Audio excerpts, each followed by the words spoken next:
ഏതൊരാൾ മനസ്സ് വിഷമിച്ചാലും, ഏതൊരാൾക്കൊരു പ്രശ്നം വന്നാലും, അത്ര കാലം സ്നേഹത്തോടെ കൊണ്ടു നടന്നിട്ടുണ്ടെങ്കിൽ, ഒരിക്കലെങ്കിലും അദ്ദേഹത്തിന്റെ നാമം സ്നേഹത്തോടെ എൻ്റെ ഗുരുവായൂരപ്പ എന്ന് ഒരിക്കലെങ്കിലും വിളിച്ചിട്ടുണ്ടെങ്കിൽ നിങ്ങളുടെ ചുമലിൽ ഒരു കൈ വന്ന് വീഴുമെന്ന് ഉറപ്പായിട്ട് വിശ്വസിച്ചോളൂ.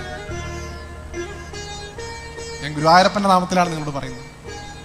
ഭഗവാനെ നിങ്ങൾ ഒരു സെക്കൻഡ് നിങ്ങളുടെ ജീവിതത്തിൽ അദ്ദേഹത്തെ നിങ്ങൾ സ്നേഹിച്ചിട്ടുണ്ടെങ്കിൽ, ഒരൊറ്റ നിമിഷം ഭഗവാനെ നിങ്ങൾ പ്രേമത്തോടെ കണ്ടിട്ടുണ്ടെങ്കിൽ, നിങ്ങൾക്കൊരു വിഷമം വരുമ്പോൾ, നിങ്ങൾക്കൊരാപത്ത് വരുമ്പോൾ ഭഗവാൻ നിങ്ങളുടെ മുമ്പിലുണ്ടാവും. അത് 4 കൈയുള്ള വിഷ്ണുവായിട്ടോ ഓടക്കോയിൽ വായിക്കുന്ന കൃഷ്ണനായിട്ടോ ആണെന്ന് വിചാരിക്കരുത്.